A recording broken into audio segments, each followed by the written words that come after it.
નમસ્કાર દર્શક મિત્રો, હું આપની સાથે ભગવતી વિશાવડિયા अब तक બુલેટિનમાં આપનું હાર્દિક સ્વાગત કરું છું। વિસ્તૃત સમાચારો જોતા પહેલા જોઈએ આજની મુખ્ય હેડલાઇન। રાજ્યમાં ફરી ઠંડીમાં વધારો, નલિયા 9.5, રાજકોટ 13.4 ડિગ્રી તાપમાન નોંધાયું। રાજ્યની જીઆઈડીસીમાં 1800 હેક્ટર પણ વપરાશી ખુલ્લા પ્લોટને વ્યાજબી ભાવે આપવાનો મુખ્યમંત્રીનો નિર્ણય। કોંગ્રેસે લોકસભાની ચૂંટણી માટે 26 બેઠકો પર સંયોજકોની નિમણૂક કરી। સમાચારો જોઈએ વિસ્તૃતમાં। છેલ્લા કેટલાક દિવસોથી ઉત્તર દિશા તરફથી ફૂંકાઈ રહેલા ઠંડા અને સૂકા પવનને કારણે રાજ્યમાં ઠંડીનું મોજું ફરી વળ્યું છે। ખાસ કરીને 3 દિવસથી મહત્તમ અને લઘુત્તમ તાપમાનમાં સતત ઘટાડો થઈ રહ્યો છે, જેના કારણે ઠંડીમાં વધારો થઈ રહ્યો છે। દિવસે પણ પવનની ગતિ વિશેષ રહેવાની સાથે તાપમાનમાં પણ 23 ડિગ્રીની આસપાસ રહેતા દિવસે પણ ઠંડી વર્તાઈ રહી છે અને ઠંડીથી બચવા લોકોએ દિવસે પણ સ્વેટરનો સહારો લેવો પડ્યો હોય છે। ત્યારે હવામાન વિભાગે આગાહી કરતા જણાવ્યું છે કે આગામી 24 કલાક દરમિયાન રાજ્યમાં વર્તમાન ઠંડીનું મોજું યથાવત રહેશે। આજે નલિયા 9.5 ડિગ્રી સાથે રાજ્યનું સૌથી ઠંડુ શહેર બન્યું હતું। આ ઉપરાંત રાજ્યના વિવિધ શહેરમાં લઘુત્તમ તાપમાન 13 ડિગ્રી અને મહત્તમ તાપમાન 23 ડિગ્રીની આસપાસ નોંધાયા હતા।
આજરોજ રાજકોટ મહાનગરપાલિકાની સ્ટેન્ડિંગ કમિટીની બેઠક હતી।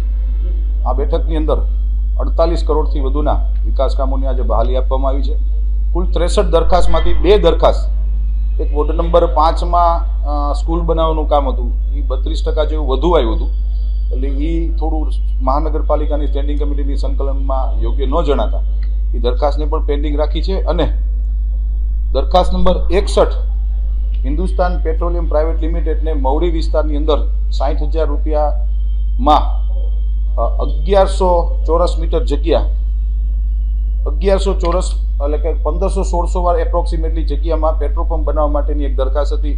એ પણ ભાવ 60,000 રૂપિયા થોડો અમને ઓછો લાગ્યો છે, એટલે એ દરખાસ્તને આજે હાલ અમે પેન્ડિંગ રાખી। આપ સૌના માધ્યમથી રાજકોટના સૌ નગરજનોને હું કહેવા માંગુ છું કે એથ્લેટિક ટ્રેક હોય, પછી સ્વિમિંગ પુલનો હોય, કોઈ પણ જગ્યાએ ક્યાંય પણ 1 રૂપિયાનો ભાવ વધારો કરવામાં નથી આવ્યો। રામવનની અંદર પ્રથમ વખત ટિકિટના દરો નક્કી કર્યા છે, એ નોમિનલ 10 રૂપિયા રાખ્યા છે। દિવ્યાંગો માટે ફ્રી ઓફ રાખવામાં આવ્યું છે। એવી જ રીતે એથ્લેટિક ટ્રેકની અંદર પણ રાષ્ટ્રીય અને આંતરરાષ્ટ્રીય કક્ષાના જે એથ્લેટ છે એના માટે નિઃશુલ્ક પ્રવેશ છે। સ્વિમિંગ પુલની અંદર પણ નેશનલ અને ઇન્ટરનેશનલ સ્વિમર એમના માટે સ્વિમિંગ પુલ નિઃશુલ્ક રહેશે, એને પ્રેક્ટિસ કરવા માટે નિઃશુલ્ક રહેશે।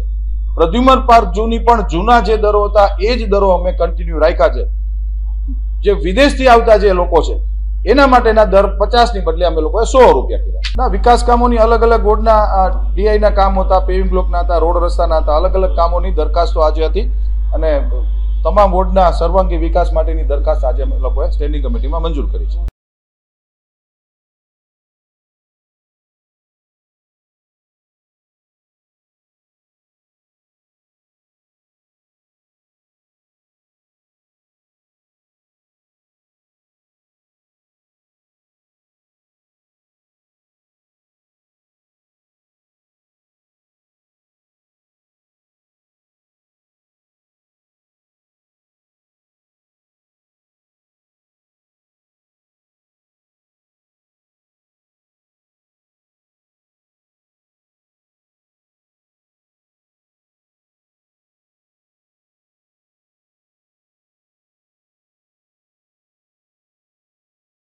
રાજકોટમાં અટકના મામલે આહિર સમાજના લોકોએ કલેક્ટર તંત્રને આવેદનપત્ર પાઠવ્યું છે. આ સમગ્ર મામલે આહિર સમાજના આગેવાન વિજયભાઈ કુંગસિયાના જણાવ્યા અનુસાર અમદાવાદના જયંતિભાઈ નામના વ્યક્તિએ હજામ સમાજ એ આહિર સમાજનો ભાગ હોવાનું કહી આહિર સમાજમાં ભળવાના પ્રયાસો કરવામાં આવી રહ્યા છે. આ ઉપરાંત હજામ સમાજના કેટલાય લોકો ખોટા સર્ટિફિકેટના આધારે આહિર બની ગયા છે. આ સમગ્ર મામલે બહોળી સંખ્યામાં આહિર સમાજના લોકોએ કલેક્ટર કચેરી ખાતે કલેક્ટરને આવેદન પાઠવ્યું હતું. તેમજ આ મામલે યોગ્ય કાર્યવાહી કરવામાં આવે તેવી માંગ પણ કરવામાં આવી હતી. જય મુરલીધર. મારું નામ વિજયભાઈ કુંગસિયા, આહિર સમાજ મહામંત્રી, મોરબી જિલ્લો. હવે અમે માન્ય કલેક્ટર સાહેબ શ્રીને એક સામાજિક ભેળસેળના મુદ્દે આજે આવેદન આપવા માટે અહીં આવ્યા છીએ. અને મુદ્દો એ છે કે વાણંદ સમાજની એક પેટા જ્ઞાતિ જે હજામ તરીકે ઓળખાય છે, એ જ્ઞાતિની અમુક ભળતી અટકો છે જે આહિર સમાજમાં પણ એ અટકો આવે છે અને એ હજામ સમાજમાં પણ એ ભળતી અટકો આવે છે. એ અટકોનો ગેરલાભ લઈ અને આ સમાજના લોકો જે અમુક તત્વો છે, આપણે કોઈ આખા સમાજ સાથે કોઈ વિરોધ નથી. આહિર સમાજ તો 18 વર્ણને સાથે લઈ અને ચાલનારો સમાજ છે, એ જગજાહેર છે. અને જે તત્વો છે, જે આવારા તત્વો, એમાં કોઈ એક જયંતિભાઈ હજામ કરીને અમદાવાદના છે ભાઈ, એમને આ બધા ખોટા એફિડેવિટ ઊભા કર્યા છે જે ભરતી અટકોના કારણે, ખોટી જે આ સરનેમો જે મેચ થાય છે એમના કારણે એમને ખોટા સર્ટી બનાવી પોતાના સંતાનોના સરકારને અને આહિર સમાજને અંધારામાં રાખી અને આહિર સમાજમાં ભળવા માટે જે ખોટા પ્રયાસો થઈ રહ્યા છે, એના માટે આજે અમે અહીં આવેદનપત્ર આપવા આવ્યા છીએ. અને અવારનવાર અમારી ઘણી બધી રજૂઆતો પણ રહી છે સરકારશ્રીને, તંત્રને, કે આના વિરુદ્ધ તમે કાયદાકીય એક્શન લ્યો અને આવા જે લેભાગુ તત્વો છે જે પોતાના વાહન ઉપર, પોતાની નેમપ્લેટ ઉપર ખોટી આહિર સરનેમ લખાવી અને આહિરો સાથે જે ખોટા વ્યવહાર કરે છે અને પોતાને આહિર છીએ અમે એવી વાતો કરતા ફરે છે, એ લોકોના વિરુદ્ધમાં અમે આજે અહીં આવેદનપત્રમાં આપવા માટે આવ્યા છીએ.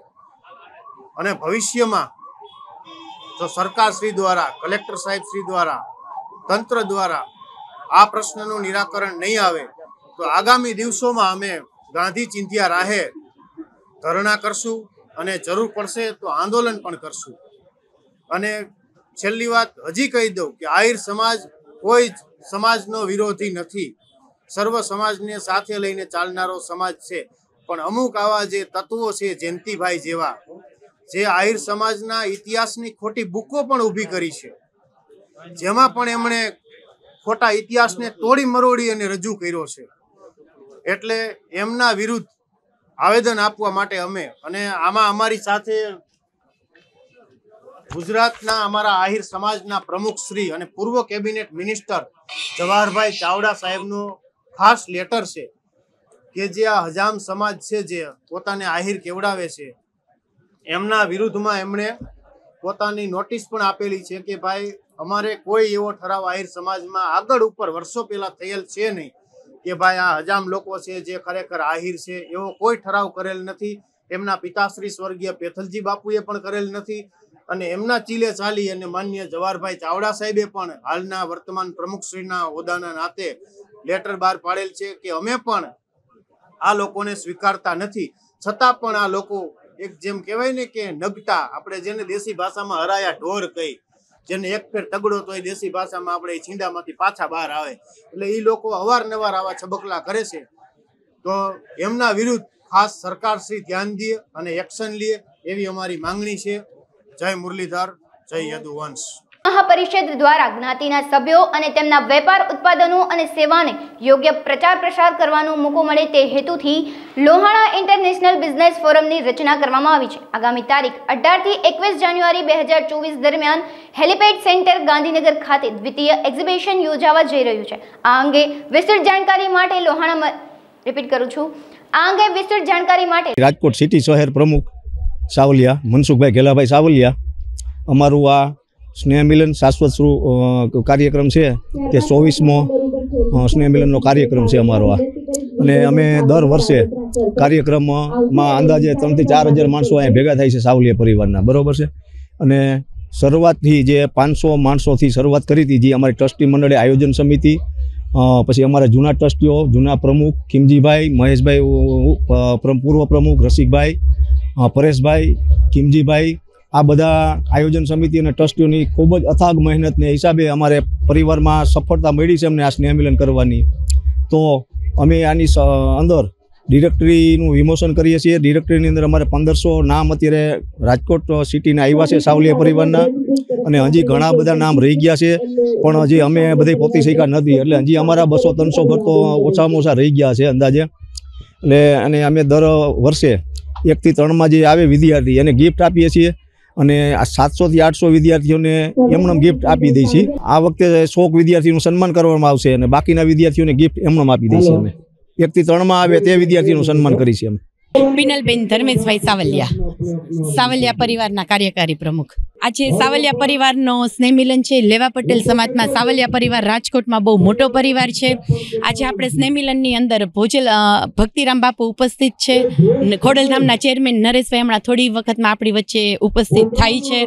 આજનો આપણો આ કાર્યક્રમ જે છે એમાં આપણો કાર્યક્રમ એવી રીતનો હોય છે કે ભાઈ આપણે 1 થી 12 ધોરણ સુધી જે લોકોના 1 થી 3 નંબર આવે છે તે લોકોનું આપણે દિલથી સન્માન કરીએ છીએ.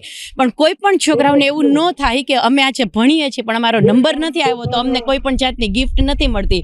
તો આપણે જેટલા લોકો છોકરાઓ ભણતા હોય એની માર્કશીટ આવી હોય, કોઈ પણ તેમના પર્સન્ટેજ હોય, તે બધાને ગિફ્ટ આપીને તેમનું સન્માન કરીએ છીએ. આજરોજ અમારા સાવલિયા પરિવારનું 24મું સ્નેહ મિલન યોજાયું છે. રાજકોટની અંદર જે તમામ પટેલોના પરિવારોના જે પરિવારો ચાલે છે, જેમના સંસ્થાઓ ઊભી છે, એમાં અમારું સાવલિયા પરિવાર છે એ મોટામાં મોટું સંગઠન છે. રાજકોટની અંદર 1500 થી 2000 સાવલિયા પરિવારો રહે છે. એની ટોટલ મળીને 5 થી 7000 પબ્લિક રહે છે રાજકોટની અંદર. સાવલિયા પરિવાર છે એ દર વર્ષે 700 થી 800 ભણતા બધા બાળકોને સારી એવી ગિફ્ટ આપે છે. દર વર્ષે 1 થી 3 નંબર આવેલા બધા સ્ટાન્ડર્ડના સ્ટુડન્ટોને સન્માન પણ કરે છે. અને સારા એવા ગેસ્ટ અને અમારા ભોજલધામ ફતેપુરના મહંત શ્રી ભોજલરામ બાપુ પણ દર વર્ષે આવે છે અને બધાને આશીર્વાદ આપે છે. અને અમારું સંગઠન આમને ઉત્તરોત્તર વધતું રહીએ એવી મારી શુભેચ્છા છે. ગીર સોમનાથના વેરાવળ મહિલા કોલેજ ગીર સોમનાથના વેરાવળ મહિલા કોલેજ તેમજ આસપાસ વિસ્તારમાં ઘરે ઘરે પૂજિત અક્ષત વિતરણ કરવામાં આવ્યું હતું. દરેક ઘરે પૂજિત અક્ષત, ભગવાન શ્રીરામનો ફોટો, નિમંત્રણ પત્રિકા આપવામાં આવી હતી અને દરેક વિસ્તારના લોકોને અયોધ્યા રામલલાના દર્શન કરવા આવવાનું આમંત્રણ પણ આપવામાં. રાજકોટ મ્યુનિસિપલ કોર્પોરેશન અને રાજ્ય સરકારનું ગુજરાત ટુરિઝમ બોર્ડ દ્વારા વર્ષોથી રાજકોટ શહેરમાં વિદેશી લોકો, વિદેશી પતંગવીરો અને રાજકોટના ગુજરાતના પતંગવીરો દ્વારા એક બહુ સારું કાઇટ ફેસ્ટિવલનું આયોજન છેલ્લા 15 વર્ષથી રાજકોટ શહેરની અંદર પહેલાં રેસકોર્સમાં થતું, હાલ DH કોલેજના ગ્રાઉન્ડમાં થઈ રહ્યું છે. આપના માધ્યમથી રાજકોટના સૌ નગરજનોને હું આમંત્રણ પણ આપું છું કે આ પતંગ મહોત્સવની અંદર આપ સૌ પરિવાર સાથે, ખાસ કરીને બાળકોને લઈને 10મી તારીખે 10મી જાન્યુઆરીએ આ કાર્યક્રમની અંદર આપ સૌ આવો. અને જે વિદેશથી જો લોકો અને ભારતીય, ખાસ કરીને અમદાવાદ અને રાજકોટના પણ ઘણા બધા પતંગવીરો આની અંદર ભાગ લેવાના છે. તો બાળક અને પરિવાર સાથે આપ આવો, નાનો આનંદ લો. ચિત્ર પરિવારનું 7મું સ્નેહ મિલન યોજાવા જઈ રહ્યું છે, જેમાં બ્લડ ડોનેશન કેમ્પ, દાંડિયા રાસ, ભોજન સમારોહ જેવી પ્રવૃત્તિઓ કરવામાં આવી રહી છે તથા આ તકે મહાનુભાવોની ઉપસ્થિત રહેશે, જેની વધુ વિગતો પ્રતિનિધિ મંડળ વતી અબ તક મીડિયા હાઉસની મુલાકાત લઈ પૂરી પાડવામાં આવી હતી.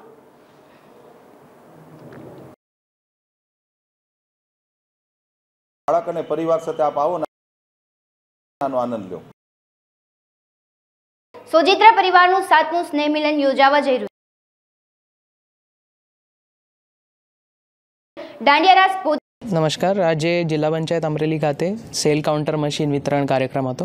15મા નાણાં પંચની જે આપણી ગ્રાન્ટ હોય છે એ ગ્રાન્ટમાંથી આપણે દરેક PHCમાં સેલ કાઉન્ટર મશીન મળી જાય એવી રીતે 18 જેટલા PHCમાં આજે સેલ કાઉન્ટર મશીન આપેલા છે. એ થકી આજે 100% આપણા PHCમાં સેલ કાઉન્ટર મશીન આવી ગયા છે અને જેના લીધે જે આરોગ્યમાં ઇઝીલી આપણે ઉપચાર કરી શકીએ અને નિદાન કરી શકીએ એ ઇઝી થઈ જશે.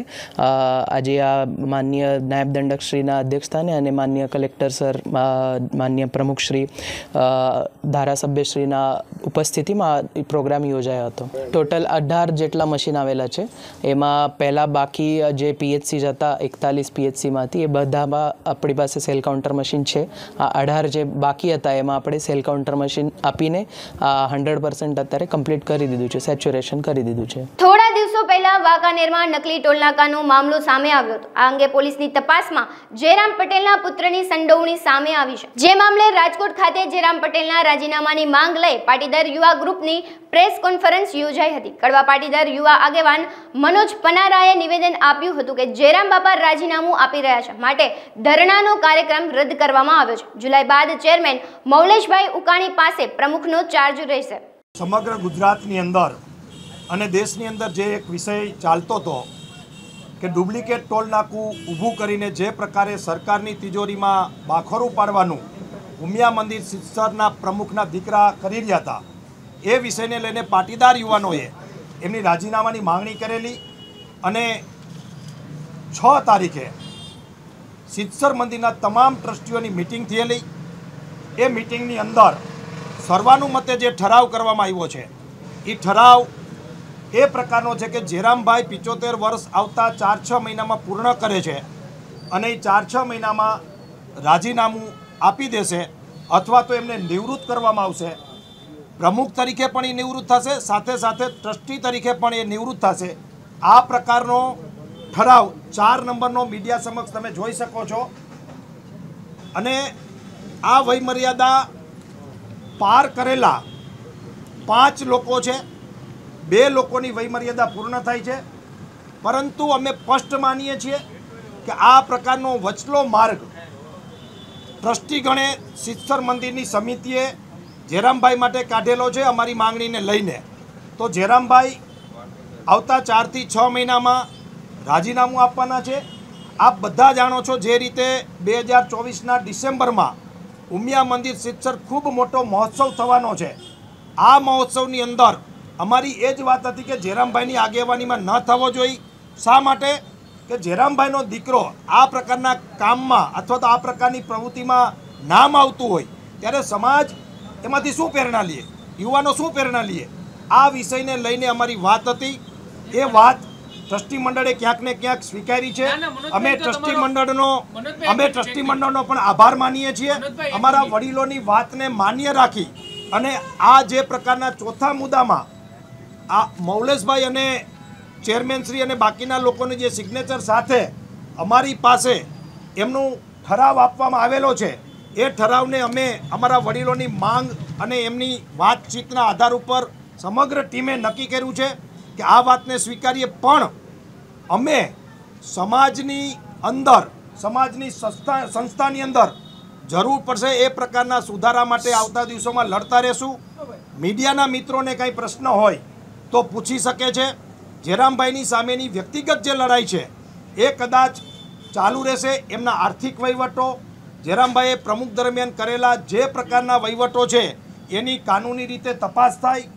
આગળની અમારી ટીમ સામાજિક રીતે અમારી જે સંસ્થાઓ છે એમાં સુધારા લાવવા, બંધારણમાં સુધારા લાવવા, મય મર્યાદામાં હજી ઘટાડો કરવો, પ્રમુખ છે 10 વર્ષથી વધારે સમય રહેવાનો છે, આવી જે અમારી તમને એમનો જવાબ આપું. અમારી 24 તારીખે આ બધા મીડિયાના મિત્રોની હાજરીમાં જ મિટિંગ હતી. 23 તારીખે જ એમના ઉપપ્રમુખે આ પ્રકારની જાહેરાત કરેલી. પરંતુ આ શું કામ થયું છે? આમાં 5 ટ્રસ્ટીઓ તો ઓલરેડી વયમર્યાદા ઉપર હતા. આ અમારી માંગણીને આધારે જ આ વિષય ઠરાવ લેવામાં આવ્યો છે. આ 5 વડીલો જે વયમર્યાદા 75 વર્ષ ઉપર થઈ ગઈ હતી એમને અત્યારે જ કેમ નિવૃત્ત કરવામાં આવ્યા? કારણ કે ક્યાંક ને ક્યાંક ટ્રસ્ટી મંડળે અને લીડરોએ, આગેવાનોએ આવો વચલો રસ્તો કાઢીને જયરામભાઈનું રાજીનામું લીધું હોય એવું અમારું માંગણી છે. પણ અમારે એમના રાજીનામાથી મતલબ છે. જો અમે સામાજિક આગેવાનો, ટ્રસ્ટીઓ અને અમારા જે દાતાઓ છે, ભામાશાઓ છે એની વાતને માન્ય રાખીને અમારી આખી કમિટીએ નક્કી કરેલું છે કે આ વાતને અમે સ્વીકારીએ છીએ અને અમે અમારા ટ્રસ્ટી મંડળનો જે ઠરાવ છે કે વયમર્યાદાના આધારે જયરામભાઈનું રાજીનામું આવશે એ વાતને અમે સ્વીકારીએ છીએ. એમની વાતને અને એમની લાગણીને અમે માન્ય રાખીએ છીએ. સામાજિક અમારી લડાઈ છે. અમારી સામાજિક લડાઈમાં 5-15 દી મોડું રાજીનામું દે જયરામભાઈ તો અમારી ટીમને કોઈ વાંધો નથી. પણ જો 6 મહિનાનો જે વયમર્યાદા છે એમાં જયરામભાઈ રાજીનામું નહીં આપે તો ચોક્કસ કરશો. નથી થવાનું. એટલા માટે હું તમને કહું છું કે આ આંદોલનના કારણે જ આ લડાઈ થઈ છે. રાજકોટમાં આજથી આગામી 11 જાન્યુઆરી સુધી જીનિયસ સ્કૂલ ખાતે યંગ ઇન્ટેલેક્ટ મીટના ફાઇનલ રાઉન્ડનું આયોજન કરવામાં આવ્યું છે, જેમાં મુખ્ય ઉદ્દેશ્ય ધોરણ 3 થી 9 અને ધોરણ 11ના વિદ્યાર્થીઓ માટે સર્વેક્ષણ અને સંશોધન થકી વ્યાપક અને વૈવિધ્યસભર માનસિકતા વિકસાવવાનો છે. આ કાર્યક્રમ સવારે 8 થી બપોરે 1:30 વાગ્યા સુધી યોજાશે. આ 4 દિવસીય ઇવેન્ટમાં વિદ્યાર્થીઓ દ્વારા સામાન્ય વિષયો, રમતગમત, પર્યાવરણ, વિજ્ઞાન, સમાજ જીવન અને રાજકારણ, મનોવિજ્ઞાન, શિક્ષણ, વાણિજ્ય અને સાહિત્ય તેમજ ટેકનોલોજી જેવા વિષયો પર વિચારોનું આદાન પ્રદાન કરાશે. अब तकના સર્વે દર્શક મિત્રો નમસ્કાર અને ઈશુના નવા વર્ષની સૌને શુભકામના. પણ ઇન્ટેલેક્ટ એટલે કે બુદ્ધિ, એટલે કોઈ પણ વ્યક્તિની વિચારવાની, શીખવાની, સમજવાની અને રજૂઆત કરવાની ક્ષમતા એટલે ઇન્ટેલેક્ટ, બુદ્ધિ. અમે વર્ષોથી અમારા તમામ શિક્ષકો માટે ઇન્ટેલેક્ટ મીટનું આયોજન કરીએ છીએ કે જેમાં શિક્ષકો પોતાનું પ્રેઝન્ટેશન ઓરલ અને રિટર્ન કરતા હોય છે. પરંતુ ગયા વર્ષથી અમે વિદ્યાર્થીઓ માટે પણ યંગ ઇન્ટેલેક્ટ મીટ કે જેમાં વિદ્યાર્થીઓ પોતાના પસંદગીના વિષય ઉપર સર્વે વર્ક કરે, રિસર્ચ વર્ક કરે, પોતાનું પ્રેઝન્ટેશન કરે, રિટર્ન પ્રેઝન્ટેશન કરે, ઓરલ પ્રેઝન્ટેશન કરે. હવે યંગ ઇન્ટેલેક્ટ મીટનું યુનિક આયોજન જીનિયસ ગ્રુપ ઓફ ઇન્સ્ટિટ્યુશન દ્વારા કરવામાં આવેલું છે કે જેમાં જે ઇન્ટરનેશનલ તેમજ રાજકોટ ઇન્ટરનેશનલ સ્કૂલના વિદ્યાર્થીઓ પણ પાર્ટિસિપેટ કરે છે. આ યંગ ઇન્ટેલેક્ટ મીટનો ઉદ્દેશ્ય વિદ્યાર્થીઓમાં શિક્ષણ ક્ષેત્રની નવી ક્ષમતાઓ વિકસાવવાનો છે. C nothing is permanent but change. પરિવર્તન એ સતત ચાલતી પ્રક્રિયા છે, એટલે શિક્ષણ ક્ષેત્રમાં પણ પરિવર્તન આવતા હોય છે. અત્યાર સુધીનું જે શિક્ષણ હતું એ નોલેજ બેઝ એટલે જ્ઞાન આધારિત શિક્ષણ હતું. હવેનું જે શિક્ષણ છે એ સ્કિલ અને એપ્રોચ આધારિત શિક્ષણ છે. ત્યારે વિદ્યાર્થીઓમાં નવી નવી સ્કિલ એનો વિકાસ થાય, ખાસ કરી અને એમનું એનાલિટિકલ સ્કિલ, એમનું પ્રેઝન્ટેશન સ્કિલ, કોમ્યુનિકેશન સ્કિલ, એમનો સ્ટેજ ફિયર દૂર થાય અને પોતાની રીતે પોતાની જાતને સેલ્ફ એનાલિસિસ કરી, સેલ્ફ પ્રેઝન્ટેશન કરે અને સેલ્ફ લર્નિંગ કરે. આ ઉદ્દેશ્યથી આ યંગ ઇન્ટેલેક્ટ મીટનું આયોજન કરવામાં આવેલું છે. આશ્ચર્યની વાત એ છે કે ધોરણ 3 અને 4ના છોકરાઓ એટલે જેમની ઉંમર 9 થી 10 વર્ષ એ છોકરાઓ પણ રિસર્ચ વર્ક કરે છે. એ છોકરાઓ પણ પોતાના વિષયની પસંદગી જાતે કરે છે. એ વિદ્યાર્થીઓ પણ જુદી જુદી જગ્યાએ જાય છે. કોઈ કલેક્ટરના ઇન્ટરવ્યૂ માટે જાય, કોઈ કમિશનરના ઇન્ટરવ્યૂ માટે જાય, તો કોઈ સ્પોર્ટ્સ ઓફિસરના ઇન્ટરવ્યૂ માટે જાય, કોઈ ડૉક્ટર્સના ઇન્ટરવ્યૂ માટે જાય, કોઈ પોતાના આજુબાજુના જે રેસિડેન્ટ જ્યાં રહેતા હોય ત્યાંનો સર્વેઇંગ વર્ક કરે. એટલે આમ વિદ્યાર્થીઓમાં એક સેલ્ફ સ્ટડીઝનો કન્સેપ્ટ છે, એ મુખ્ય ઉદ્દેશ્ય છે. અને વિદ્યાર્થીઓમાં આત્મવિશ્વાસ વધે એ ઉદ્દેશ માત્રથી આ યંગ ઇન્ટેલેક્ટ મીટનું આયોજન કરવામાં આવેલું છે. જામનગરમાં રાજલક્ષ્મી બેકરીના મનુ ખેતવાણી નામના વેપારીએ લોહાણા સમાજ વિરુદ્ધ અભદ્ર વાણી વિલાસ કરતા લોહાણા સમાજમાં ઠેર ઠેર આક્રોશ છવાયો છે. જે મામલે રઘુવંશી યુવા શક્તિ સંઘ દ્વારા રાજકોટ જિલ્લા પોલીસ કમિશનરને રજૂઆત કરવામાં આવી છે. મોટી સંખ્યામાં રઘુવંશી સમાજના કાર્યકરો એકત્રિત થઈ કાયદેસરની કાર્યવાહી કરવા માંગ ઉઠી છે. હું શ્રી રઘુવંશી યુવા શક્તિ સંઘના ગુજરાત પ્રદેશ અધ્યક્ષ કેડી રઘુવંશી આજે સમગ્ર રાજકોટ રઘુવંશી સમાજની તમામ સંસ્થા તેમજ રઘુવંશી સમાજના અગ્રણીઓ તેમજ યુવાનો આજે રાજકોટ કમિશનર સાહેબને આવેદનપત્ર પાઠવવાના છીએ. થોડા દિવસ પહેલા જામનગરના રાજલક્ષ્મી બેકરીના વેપારીએ પોરબંદર સમાજના રઘુવંશી સમાજના વેપારી સમક્ષ સમગ્ર રઘુવંશી સમાજને લાંછન લાગે એવી બીભત્સ ગાળો આપી હતી. એ અંગે આજે સમગ્ર રઘુવંશી સમાજ દ્વારા રાજકોટ પોલીસ કમિશનર સાહેબને મોટી સંખ્યામાં આવેદનપત્ર પાઠવવાના છીએ. પોરબંદર સમાજના અમારા રઘુવંશી સમાજના વેપારી હતા, તેઓને ધંધાકીય વાતચીત ચાલુ હતી જામનગરના રાજલક્ષ્મી બેકરીવાળા મનુભાઈ ખેતવાણી હારે. એ દરમિયાન મનુભાઈ ઉશ્કેરીને સમગ્ર રઘુવંશી સમાજને લાંછન લાગે એ પ્રકારની બીભત્સ ગાળો અને અપશબ્દોનો ઉલ્લેખ કર્યો હતો. એ અંગે આજે રાજકોટ રઘુવંશી સમાજ આવેદનપત્ર પાઠવશે અને થોડા દિવસ પહેલા જામનગર, દ્વારકા તેમજ પોરબંદર રઘુવંશી સમાજે આવેદનપત્ર પાઠવી ચૂક્યા છે. હા, દરેક જિલ્લામાં રઘુવંશી સમાજ દ્વારા પોલીસ ફરિયાદ નોંધાવવામાં આવી હતી અને થોડા દિવસ પહેલા રાજકોટમાં પણ રાજકોટ પોલીસ કમિશનર સાહેબને ફરિયાદ નોંધાવી ચૂક્યા છીએ. અમારી માંગણી એ છે કે રાજકોટમાં જ્યારે પોલીસ ફરિયાદ નોંધાઈ હતી એ અંગે હજી સુધી કાર્યવાહી થઈ નથી. તો આજે સમગ્ર રઘુવંશી સમાજ આવેદનપત્ર પાઠવીને એ નોંધાયેલી ફરિયાદ ઉપર કડક કાર્યવાહી થાય એની રજૂઆત કરવામાં આવશે. સંતરામપુરના ચિતવા ગામે ગત રાત્રિના 2 વાગે એક મહિલા પર અચાનક દીપડાએ ઢાળિયામાં ઘૂસીને હુમલો કર્યો હતો. મહિલાની બૂમાબૂમથી ઘરના અન્ય વ્યક્તિઓ જાગી જતા દીપડો ભાગી ગયો હતો. આ ઉપરાંત ચિતવા ગામ પારગી ફળિયામાં પણ દીપડાએ અગાઉ બળદ પર હુમલો કરીને બળદને ઈજાગ્રસ્ત કર્યો હતો. આ ઈજાગ્રસ્ત મહિલાના જડબાની નીચે અને ઉપરના ભાગે મળીને આશરે 15 થી 20 જેટલા ટાંકા આવ્યાનું જણાવેલ છે. ઈજાગ્રસ્ત હાલતમાં મહિલાને સારવાર અર્થે સંતરામપુર સરકારી હોસ્પિટલમાં લઈ જવામાં આવી હતી. આ ઘટના ગામ લોકોમાં ભયનો માહોલ છવાયો છે. સાથે દીપડાને જબ્બે કરવા પાંજરા ગોઠવવામાં આવે તેવી પણ માંગ કરાઈ છે. मैं रात्रि 2 वागे उठी ने मारे खेतनी अंदर मकानी अंदर बच्ची पाड़ी थी. बच्ची पाड़ी आवी घरनी अंदर सीतो ढाळियामां અને 2 મિનિટ થયા પછી લાગે આવી દીપડાએ આવી અને મારા ઘરથી પર હુમલો કર્યો. હુમલો કર્યા પછી બાદને એને પર બચ્ચી પાડી લાકડી વડે ફટકો મારીને છોડાવી. 2 પગ માથા ઉપર એક પગ ને પગ રીતે મૂકી અને છોડાવી છે. આગળ બકરાને બેટાને ઉકારેલું પડ્યું અને એવું નુકસાન मतलब आ बच्चों હતું અને પેલું મોટું બહાર હતું. 2 દીપડા હતા. હિંમતનગરમાં પીપળી કંપામાં આવેલ આધુનિક સાધનોથી સુસજ્જ કામધેનુ ડેરી ફાર્મ આવેલી છે. આ ડેરી ફાર્મ રોજનું 800 લીટર દૂધનું ઉત્પાદન કરે છે. આ ફાર્મની શરૂઆત ફક્ત 10 પશુથી કરવામાં આવી હતી, જે દિવસે ને દિવસે પ્રગતિ કરીને આજે આ ફાર્મમાં 130 જેટલા પશુ સુધી પહોંચ્યું છે. આ પશુપાલકનું કહેવું છે કે પશુપાલન જેવી કોઈ બીજો સારો ધંધો નથી. આ ધંધામાં તમે જેટલું દૂધનું ઉત્પાદન કરો તે ડેરી આ બધું દૂધ લે છે અને દૂધનું પેમેન્ટ દર 10 દિવસે મળે છે. શૂન્યથી લઈને બધી સુવિધાઓ ડેરી પૂરી પાડે છે. પશુપાલનને ઉત્તમ ડોક્ટરો સાબર ડેરી દ્વારા પૂરી પાડવામાં આવે છે અને અવારનવાર સેમિનાર કરીને પશુપાલકોને માર્ગદર્શન પણ આપવામાં આવે છે. આ કામધેનુ ડેરી ફાર્મમાં સાબર ડેરી દ્વારા પોતાની BMCનો ટાંકો આપવામાં આવ્યો છે. તેમને ફેટ મશીન, SNF મશીન પણ આપવામાં આવ્યા છે. ત્યારે સાબરમતી ડેરી કામધેનુ ફાર્મ ઉપરથી દરરોજ દૂધ કલેક્શન કરે છે. 2016 થી અમે કામધેનુ ડેરી ફાર્મ નામનું એક ફાર્મ ચાલુ કરેલું છે. અમે 3 ભાઈઓ છીએ. અમે સંયુક્ત રીતે આ કામ કરી રહ્યા છીએ. શરૂઆતની અંદર અમારી પાસે 10 કેટલો હતા.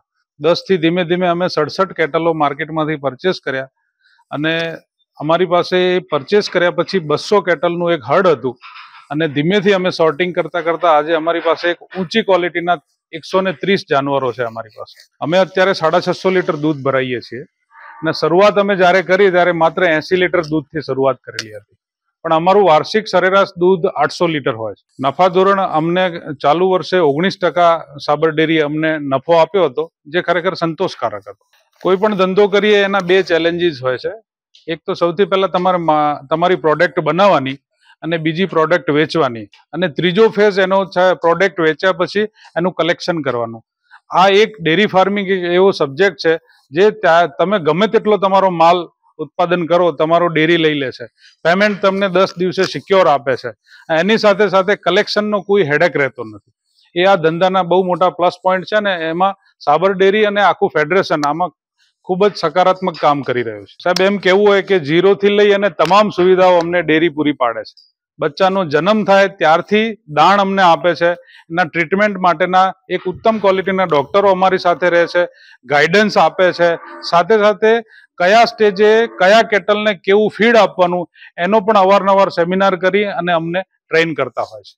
આક્ષેપો સાચા ખોટા એ તો જે માણસ જેમ વિચારતો હોય એમ, પણ હું મારા ધંધાની અને મારા જે ડેટા છે એના આધારે જરૂર કહું કે એમાં એ બધા આક્ષેપો એમના લેવલે કદાચ સાચા ખોટા, પણ મારા લેવલે એ બધા આક્ષેપો ખોટા છે. કારણ કે આ એક ક્ષેત્ર એવું છે કે જેની અંદર ડેરી ફાર્મરને તમામ પ્રકારના ફ્રીડમો આપે છે. એ જ્યારે ફાર્મર પાસેથી દૂધ કલેક્ટ કરે છે ત્યારે પણ કમ્પલસરી એ પોતાનું સોફ્ટવેર સિસ્ટમ અહીંયા એ મુકાવે છે. સાથે સાથે ફેટ અને SNF ચેક કરવાનું એનાલાઇઝર પણ ડેરી અહીંયા ઇન્સ્ટોલ કરાવે છે ને અવારનવાર એ ઓકે કામ કરે છે કે નહીં એનું પણ ધ્યાન રાખે છે. અને જે પ્રોડક્ટ અમે ડેરીમાં મોકલીએ છીએ એનું અમને ઓનલાઈન એનો મેસેજ મળે છે કે આપણી પ્રોડક્ટ મોકલેલી પ્રોડક્ટના ફેટ SNF આટલા હતા અને ડેરીએ જે રિસીવ કર્યા છે એના ફેટ SNF આટલા. હાલ સમાચારોમાં બસ આટલું જ. વધુ સમાચારો જોવા માટે તમે જોતા રહો અબ તક. નમસ્કાર.